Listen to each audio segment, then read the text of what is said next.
আল্লাহ তুমি আমার গুনাহগার উম্মতকে বাঁচাও। বিশ্বনবী পাগলের মতো একবার হাউজে কাউসারে যাবেন, একবার সিরাতে যাবেন, একবার পুলসিরাতের দিকে, একবার হাউজে কাউসারের দিকে পাগলের মতো দৌড়াতে থাকবেন। তার কোনো গুনাহগার উম্মত যাতে জাহান্নামে ঢুকে না যায়, সেদিন কেউ সুপারিশ করতে পারবে না বিশ্বনবী ছাড়া।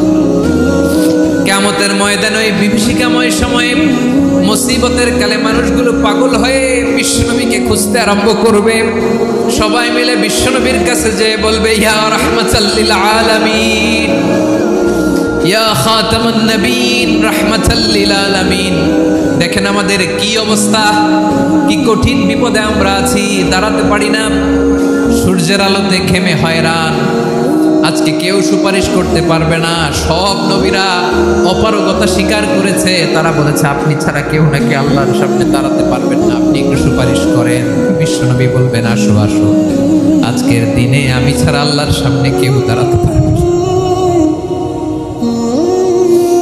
বিশ্বনবী মাকামে মাহমুদে যে আল্লাহু আকবার বলে সিজদায় লুটিয়ে পড়বেন। আল্লাহ রাব্বুল আলামিন বিশ্বনবীকে এমন কিছু চমৎকার শব্দ শিখাবেন, ওই শব্দগুলো দিয়ে আল্লাহর প্রশংসা করে বিশ্বনবী কাঁদতে আরম্ভ করবেন। বিশ্বনবী এমন ভাবে অজর দ্বারায় সিজদায় লুটিয়ে পড়ে কাঁদবেন, রব্বুল আলামিনের রহমতের দরিয়ায় জোশ লেগে যাবে। রব্বুল আলামিন এই দৃশ্য থেকে সহ্য করতে পারবেন না। রব্বুল আলামিন বলবেন, ইয়া মুহাম্মদ ইরফা রাসাক, ও নবী আপনি মাথা তোলেন, মাথা তোলেন, আপনার কান্না আমি সহ্য করতে পারি না। নবী আপনি মাথা তোলেন, সাল তুতা, আজকে আপনি যা চাবেন তাই দেব। নবী আপনি সিজদা থেকে মাথা তুলেন, সাল তুতা, যা চাবেন তাই দেব। ওয়াশফা তুশাফা, যার জন্য সুপারিশ করবেন তার সুপারিশ কবুল করে নেব। বিশ্বনবী এবার মাথা তুলবেন। যে বিভীষিকাময় সময়ে প্রত্যেক নবী বলেছেন আমি পারবো না, প্রত্যেক নবী বলেছেন নফসি নফসি, আমার কি হবে আমি জানি না, আল্লাহ আমারে বাঁচাও। প্রতিটি নবী বলবে নফসি নফসি, আল্লাহ তুমি আমারে বাঁচাও, আমারে বাঁচাও। বিশ্বনবী মাথা তুলবেন, তুলে বলবেন রব্বি হাবলি উম্মতি, আল্লাহ তুমি আমার গুনাহগার উম্মতকে বাঁচাও। এই দুনিয়ার বুকে রব্বুল আলামিন সব নবীকে একটা করে দাওয়া মুস্তাজাবা দিয়েছেন, মানে যে দোয়া করলে কবুল হয়ে যায় সাথে সাথেই। দাও বিহা, দুনিয়ার সব নবীরা ওই দোয়াটা দুনিয়ায় করে ফেলেছে। সব নবীকে আল্লাহ একটা করে দোয়া দিয়েছে, নবী দোয়া করলেই কবুল। সব নবীরা ওই দোয়া করে ফেলেছে দুনিয়াতে। বিশ্বনবী বলেন আমি করি নাই। ওয়া ইন্নী আখতাবিউ দাওয়াতি শাফাআতান লি উম্মতি ইয়াউমাল কিয়ামাহ, আমার ওই স্পেশাল দোয়াটা আমি দুনিয়ার বুকে কঠিন বিপদে পড়েও কোনোদিন করি নাই। আমি আমার স্পেশাল দোয়াটা কিয়ামতের দিন আমার গুনাহগার উম্মতকে সুপারিশের জন্য রেখে দিয়েছি। আল্লাহ বলবেন নবী ইরফা রাসাক, মাথা তোলেন, আর কাটবেন না। বিশ্বনবী মাথা তুলবেন, আল্লাহ বলবেন সাল তুতা, আপনি যা চাবেন তাই দেব। ওয়াশফা তুশাফা, সুপারিশ করেন, সুপারিশ কবুল করব। বিশ্বনবী বলবেন আল্লাহ ওই স্পেশাল দোয়াটা দুনিয়াতে করি নাই, আজকে আমি তোমার দরবারে দাঁড়িয়ে কিয়ামতের দিন ওই দোয়াটা করছি। আল্লাহ আমার যে উম্মতের হৃদয়ে যাররা পরিমাণ ঈমান আছে, আমার একটা উম্মতকেও তুমি জাহান্নামে ঢোকাতে পারবা না। বিশ্বনবী পাগলের মতো একবার হাউজে কাউসারে যাবেন, একবার সিরাতে যাবেন, একবার পুলসিরাতের দিকে, একবার হাউজে কাউসারের দিকে পাগলের মতো দৌড়াতে থাকবেন। তার কোনো গুনাহগার উম্মত যাতে জাহান্নামে ঢুকে না যায়, সেদিন কেউ সুপারিশ করতে পারবে না বিশ্বনবী ছাড়া। এজন্য 5 নম্বর আল্লাহ বললেন মান যাল্লাযী ইয়াশফাউ ইনদাহু ইল্লা বিইذনিহি, কার সাহস আছে, কার এত বড় বুকের পাটা কিয়ামতের কঠিন দিন আল্লাহর সামনে দাঁড়িয়ে সুপারিশ করবে? কার ক্ষমতা? কারো ক্ষমতা নাই। বিশ্বনবী সেদিন সিজদায় পড়ে উম্মতের জন্য কাঁদবেন, সবাই কাঁদবে নফসি নফসি, আল্লাহ আমারে বাঁচাও। আল্লাহ আমারে বাঁচাও। বিশ্বনবী বলবেন উম্মতি উম্মতি। বিশ্বনবী আমার জন্য কাঁদবেন, আপনার জন্য কাঁদবেন, আমাদের জন্য সেদিন কেঁদে কেঁদে জাহান্নামের দরজায় দাঁড়িয়ে আমাদেরকে টেনে টেনে জান্নাতে ঢুকাবেন। এজন্য এই বিশ্বনবীর ভালোবাসা যেন আমাদের হৃদয়ে ভরপুর থাকে। আমার ভাইয়েরা, প্রতি শুক্রবার বিশ্বনবীর উপরে বেশি বেশি যেন আমরা দুরূদ পড়ি। আমরা যখন বিশ্বনবীর সালাম দেই, দুরূদ পড়ি, একদল স্পেশাল ফেরেশতা আছে যারা বিশ্বনবীর দুরূদটা নিয়ে সরাসরি বিশ্বনবীর রওজায় যায়, যে বলে অমুকের বেটা অমুক আপনারে সালাম দিয়েছে। বিশ্বনবী নিজ কবরের থেকে নিজেই সালামের উত্তর দেয়। বিশ্বনবীর ভালোবাসা যেন আমাদের হৃদয়ে থাকে, বিশ্বনবীর সুন্নাহ দিয়ে যেন আমাদের জীবনটাকে সাজাই। পারা যাবে ইনশাআল্লাহ। বিশ্বনবীর ভালোবাসা ছাড়া কেউ জান্নাতে ঢুকতে পারবে। বিশ্বনবীর পক্ষে আমরা বলব, বিশ্বনবীর পক্ষে আমরা লিখব, বিশ্বনবীর জন্য আমরা আমাদের কলিজার রক্ত বিলিয়ে দিব, ঠিক কিনা বলেন? সেদিন বিশ্বনবী ছাড়া কেউ সুপারিশ করতে পারবে না। 5 নম্বর আল্লাহ বললেন মান দাল্লাযী ইয়াশফাউ ইনদাহু ইল্লা বিইذনি। কে আছে সুপারিশ করবে আল্লাহর সামনে? আর আপনি আপনার বাবার দরবারে যে সেজদা দেন, হ্যাঁ? ইব্রাহিম আলাইহিস সালাম থারথার করে কাঁপবে আর বলবে নাফসি নাফসি, আল্লাহ আমারে বাঁচাও। মুসা আলাইহিস সালাম থারথার করে কাঁপবে, আল্লাহ নাফসি নাফসি, আমারে বাঁচাও। আর আপনি পীরের দরবারে যে সেজদা দেন, কোথায় আছেন আপনি? খবরদার, কেউ বাঁচাতে পারবে না। যাকে ইল্লা আল্লাহ যাকে অনুমতি দেন, বিশ্বনবীকে দিবেন, নবীদেরকে দিবেন। এরপরে আল্লাহ তার স্পেশাল ওলিদেরকে, মুত্তাকিনদেরকে, শহীদদেরকে, সিলেক্টেড বান্দাদেরকে দিবেন। কিন্তু কাকে দিবেন, কার জন্য দিবেন, দুনিয়ার কেউ জানে না, একজন ছাড়া। তিনি কে? আল্লাহর ওলিদেরকে, নেককার লোকদেরকে আল্লাহ সুপারিশের অনুমতি দিবেন। কিন্তু আপনি যারে মানেন, যার পায়ে সেজদায় লুটিয়ে পড়ে থাকেন, তারে যে আল্লাহ দিবেন, এটার কোনো গ্যারান্টি আছে? কথা বলেন। এজন্য জপতে হবে একজনের নাম। আওয়াজ করে বলুন, তিনি কে? আয়াতুল কুরসির 5 নাম্বার কথা হচ্ছে, সেদিন কেউ কারো উপকারে আসবে না, সুপারিশ করার সুযোগ পাবে না, আল্লাহ যাকে অনুমতি দেয় তিনি ছাড়া। আল্লাহ যদি কাউকে দয়া করে অনুমতি দেয় তাহলে করতে পারবে, তাহলে পারবে। সেই কিয়ামতের দিনটা বড্ড ভয়ঙ্কর, কেউ সুপারিশ করার সাহস পাবে না। আরে আমার অবস্থা কি আমি জানি না, আমি আবার কারোর জন্য সুপারিশ করব?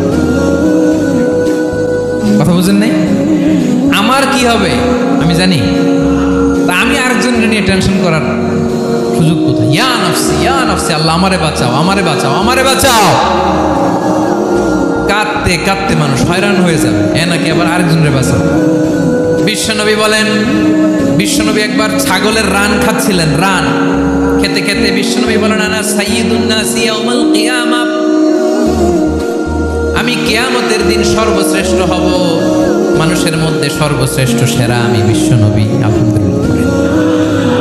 বিশ্বনবী বলেন সেদিনটা বড্ড ভয়ঙ্কর, সেদিন কেউ কারো কোনো উপকারে আসবে না, বন্ধু বন্ধুর কাজে আসবে না, স্ত্রী স্বামীর উপকারে আসবে না, স্বামী স্ত্রীর উপকারে আসবে না, পীর সাহেব মুরিদরে বাঁচাতে পারবে না, মুরিদ পীর সাহেবরে বাঁচাতে পারবে না, নেতা কর্মীর পরিচয় দিবে না, কর্মী নেতার পরিচয় দিবে না, ভাই বোনকে চিনবে না, বোন ভাইকে চিনবে না, বাবা তার সন্তানকে চিনবে না, মেয়েকে দেখে মা দৌড়ে দৌড়ে পালাবে। বড্ড ভয়ঙ্কর দিন। বিশ্বনবী বলবেন জমিনটা এখনকার মতো থাকবে না, পুরো জমিনটা সমান হয়ে যাবে, ফ্ল্যাট। এখন তো গোল, তখন ফ্ল্যাট। সবাই এক জমিনের উপরে দাঁড়াবে, সূর্যটা মাথার কাছে চলে আসবে, সূর্যের গরমে মানুষের মাথার মগজ গলে গলে কানের ছিদ্র নাকের ছিদ্র দিয়ে বেয়ে বেয়ে পড়বে। আহ, সবাই হয়রান, পেরেশান, ক্লান্ত শ্রান্ত। মানুষগুলো বলবে বাঁচার কোনো উপায় নাই।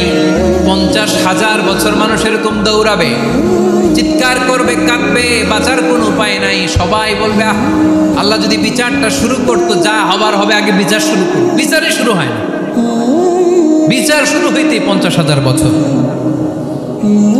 আল্লাহ, 50,000 বছর, 5,000, 15,000 না, 50,000 বছরের মানুষগুলো কাঁদতে কাঁদতে বলবে চলো আমরা আদম আলাইহিস সালামের কাছে যাই, যেন আল্লাহর যে সুপারিশ করে, আল্লাহ আপনি বিচার শুরু করেন। কিয়ামতের ময়দানে সবাই মিলে সাইয়েদনা আদম আলাইহিস সালামের কাছে যেয়ে বলবে ইয়া আবাল বাশার ইয়া আউয়ালাল আম্বিয়া, ও আদম নবী, আপনি দুনিয়ার বুকে প্রথম নবী। আল্লাহ নিজ হাতে আপনারে 60 হাত লম্বা করে বানিয়েছেন। আপনার সম্মানে ফেরেশতাদেরকে সেজদা দিতে বলেছেন। দুনিয়ার প্রথম নবী, প্রথম মানুষ আপনি। আপনি আল্লাহরে যে সুপারিশ করেন যেন আল্লাহ বিচার শুরু করে। আদম আলাইহিস সালাম বলবেন আমি পারবো না, কারণ আল্লাহ আমাকে একটা নিষিদ্ধ গাছের কাছে যেতে নিষেধ করেছিল, আমি ভুল করে গাছের ফল খেয়েছি। নাফসি নাফসি, আজকে আমার কি হবে আমি জানি না, আমি বড় লজ্জিত।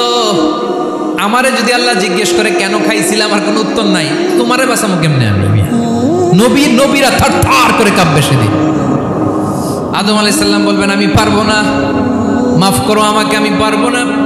ওই যে ভুল করে গন্ধম খেয়ে ফেলেছি, নিষিদ্ধ গাছের ফল খেয়ে ফেলেছে, আমি বড় লজ্জিত, অনুতপ্ত, আমি পারবো না।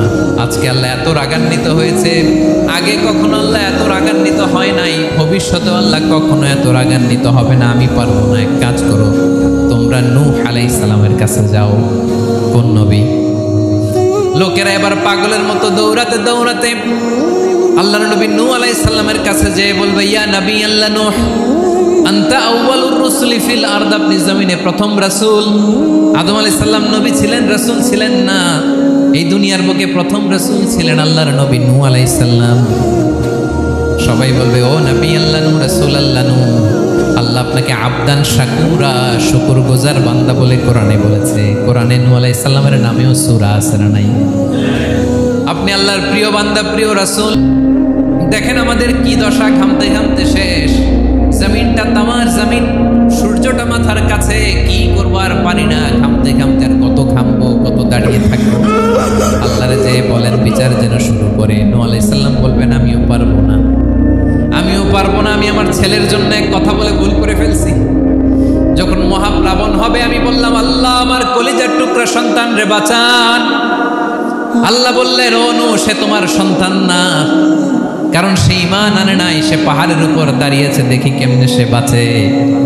ওই যে আমি একটা না বুঝে আবদার করেছি, আল্লাহ আমার উপর রেগে গিয়েছিলেন। আজকে আল্লাহ ওই ব্যাপারে যদি আমারে প্রশ্ন করে, আমার কোনো জবাব নাই, আমি পারবো না, মাফ করো। তোমরা সবাই মিলে আল্লাহর খালিল ইব্রাহিম আলাইহিস সালামের কাছে যাও। লোকগুলো পাগলের মতো খুঁজতে আরম্ভ করবে, অযুত লক্ষ নিযুত কোটি মানুষের ভিড়ে আল্লাহর খালিল ইব্রাহিমকে যে বলবে, ইয়া খালিলুল্লাহ, ও আল্লাহর খালিল, আল্লাহ আপনাকে বড্ড ভালোবেসেছেন, আপনি কাবা বানিয়েছেন, আল্লাহ আপনাকে বড্ড পছন্দ করেন। দেখেন আমাদের কি অবস্থা। আপনি যে আল্লাহর কাছে সুপারিশ করেন যেন আল্লাহ আজকে বিচার শুরু করে। আল্লাহর নবী ইব্রাহিম বলবেন আমিও পারবো না, আমি আমার জীবদ্দশায় 3টা মিথ্যা বলেছি। কয়টা? আসলে মিথ্যা না, একটু টুইস্ট করে কৌশল করে কথা বলেছিলেন, ওইটাকে হাদিসে মিথ্যা বলা হয়েছে। আমি জীবনে 3টা মিথ্যা বলেছি, জীবন বাঁচানোর তাগিদে কৌশল করে 3টা কথা বলেছি। আজকের এই কঠিন ময়দানে আল্লাহ যদি ওই 3টা কথার ব্যাপারে জিজ্ঞেস করে, লজ্জায় আমি মাথা দেখাতে পারবো না, আমিও পারবো না, আমিও পারবো না। আজকে আল্লাহ এত রেগে আছে, আগে কখনো এত রাগে নাই, পরেও রাখবে না। তোমরা সবাই মিলে বনি ইসরাইলের নবী মূসা আলাইহিস সালামের কাছে যাও। সবাই এবার যাবে মূসা আলাইহিস সালামের কাছে, যেয়ে বলবে ইয়া নবী আল্লাহ মূসা, আপনি ছিলেন কালিমুল্লাহ, আল্লাহর সাথে সরাসরি কথা বলতেন। রব্বুল আলামিন আপনাকে তাওরাত কিতাব দিয়েছেন, আপনি যে একটু সুপারিশ করেন। আল্লাহর নবী মূসা বলবেন মাফ করো, আমিও পারবো না, আমি দুনিয়ার বুকে ভুল করে একটা মানুষকে মেরে ফেলেছি। আমি মারছিলাম আদব শিক্ষা দেওয়ার জন্য এক থাপ্পড়, ওই থাপ্পড়ে যে ওই লোক মরেই যাবে আমি জানতাম না। আজকে আল্লাহ যদি জিজ্ঞেস করে কেন মারলা, জবাব আছে? ওই লজ্জায় আমি অনুতপ্ত, আমি পারবো না, আমার এই কথা বলো না। আজকে আল্লাহ বড্ড রেগে আছে, আমি পারবো না। তোমরা আল্লাহর নবী ঈসা আলাইহিস সালামের কাছে যাও। কিয়ামতের ময়দানে মানুষগুলো পাগল পাড়া হয়ে আল্লাহর নবী ঈসা আলাইহিস সালামের কাছে যাবে, যে বলবে নবী ঈসা আপনি রূহুল্লাহ, বাবা ছাড়া আল্লাহ আপনাকে বানিয়েছেন, ইনজিল কিতাব দিয়েছেন, মৃত মানুষকে আপনি জীবিত করতে পারতেন। আজকের এই কঠিন বিপদের দিনে আপনি আমাদের সাহায্য করেন। আল্লাহর কাছে যে বলেন যেন বিচার শুরু করে। ঈসা আলাইহিস সালাম বলবেন আমিও পারবো না, ইন্নী উবিদতু মিন দুনিল্লাহ, আমার উম্মত খ্রিস্টানেরা আল্লাহরে বাদ দিয়ে আমি ঈসার ইবাদত করেছে। আমার মা ম্যারি আর আমাকে ডাকতো জেসাস ক্রাইস্ট, আমার ইবাদত করেছে, যদিও আমি আমার ইবাদত করতে বলি না। ঈসা আলাইহিস সালামও ইবাদত করতে বলেছেন একজনের, তিনি কে? আল্লাহর নবী ঈসা আলাইহিস সালাম বলবেন আমিও পারবো না, আজকে আল্লাহ অনেক রেগে আছে, আমি পারবো না, তবে একটা পরামর্শ দিতে পারি, একটা সাজেশন দিতে পারি। আজকের দিনে এই কঠিন মুসিবতের কালে, এই কঠিন সময়ে কেউ আল্লাহর দরবারে দাঁড়িয়ে একটা টু শব্দ করার ক্ষমতা কারো নাই, একমাত্র আখিরি জামানার পয়গম্বর বিশ্বনবী মুহাম্মদুর রাসূলুল্লাহ ছাড়া। মানুষগুলো এবার আগুনের মধ্যে পানি দিলে যেমনি আগুন নিভে যায়, দাউ দাউ করা হৃদয়ে জ্বলন্ত আগুন তাদের ঠান্ডা হবে। কিয়ামতের ময়দানে ওই বিভীষিকাময় সময়ে মুসিবতের কালে মানুষগুলো পাগল হয়ে বিশ্বনবীকে খুঁজতে আরম্ভ করবে। সবাই মিলে বিশ্বনবীর কাছে যেয়ে বলবে ইয়া রাহমাতাল লিল আলামিন, ইয়া খাতামান নবীন, রাহমাতাল লিল আলামিন। দেখেন আমাদের কি অবস্থা, কি কঠিন বিপদে আমরা আছি, দাঁড়াতে পারি না, সূর্যের আলোতে ঘেমে হয়রান। আজকে কেউ সুপারিশ করতে পারবে না, সব নবীরা অপারগতা স্বীকার করেছে, তারা বলেছে আপনি ছাড়া কেউ নাকি আল্লাহর সামনে দাঁড়াতে পারবেন না, আপনি একটু সুপারিশ করেন। বিশ্বনবী বলবেন আসো আসো, আজকের দিনে আমি ছাড়া আল্লাহর সামনে কেউ দাঁড়াতে পারবে না। বিশ্বনবী বলবেন আল্লাহ ওই স্পেশাল দোয়াটা দুনিয়াতে করি নাই, আজকে আমি তোমার দরবারে দাঁড়িয়ে কিয়ামতের দিন ওই দোয়াটা করছি। আল্লাহ আমার যে উম্মতের হৃদয়ে যাররা পরিমাণ ঈমান আছে, আমার একটা উম্মতকেও তুই জাহান্নামে ঢোকাতে পারবা না। বিশ্বনবী পাগলের মতো একবার হাউজে কাউসারে যাবেন, একবার সিরাতে যাবেন, একবার পুলসিরাতের দিকে, একবার হাউজে কাউসারের দিকে পাগলের মতো দৌড়াতে থাকবেন। তার কোনো গুনাহগার উম্মত যাতে জাহান্নামে ঢুকে না যায়, সেদিন কেউ সুপারিশ করতে পারবে না বিশ্বনবী ছাড়া, কারো ক্ষমতা নাই। বিশ্বনবী সেদিন সেজদায় পড়ে উম্মতের জন্য কাঁদবেন, সবাই কাঁদবে নফসি নফসি, আল্লাহ আমারে বাঁচাও, আল্লাহ আমারে বাঁচাও। বিশ্বনবী বলবেন উম্মতি উম্মতি। বিশ্বনবী আমার জন্য কাঁদবেন, আপনার জন্য কাঁদবেন, আমাদের জন্য সেদিন কেঁদে কেঁদে জাহান্নামের দরজায় দাঁড়িয়ে আমাদেরকে টেনে টেনে জান্নাতে ঢুকাবেন। এজন্যই বিশ্বনবীর ভালোবাসা যেন আমাদের হৃদয়ে ভরপুর থাকে। আমার ভাইয়েরা, প্রতি শুক্রবার বিশ্বনবীর উপরে বেশি বেশি যেন আমরা দুরূদ পড়ি। আমরা যখন বিশ্বনবীর সালাম দেই, দুরূদ পড়ি, একদল স্পেশাল ফেরেশতা আছে যারা বিশ্বনবীর দুরূদটা নিয়ে সরাসরি বিশ্বনবীর রওজায় যায়, যে বলে অমুকের বেটা অমুক আপনারে সালাম দিয়েছে। বিশ্বনবী নিজ কবরের থেকে নিজেই সালামের উত্তর দেয়। বিশ্বনবীর ভালোবাসা যেন আমাদের হৃদয়ে থাকে, বিশ্বনবীর সুন্নাহ দিয়ে যেন আমাদের জীবনটাকে সাজাই।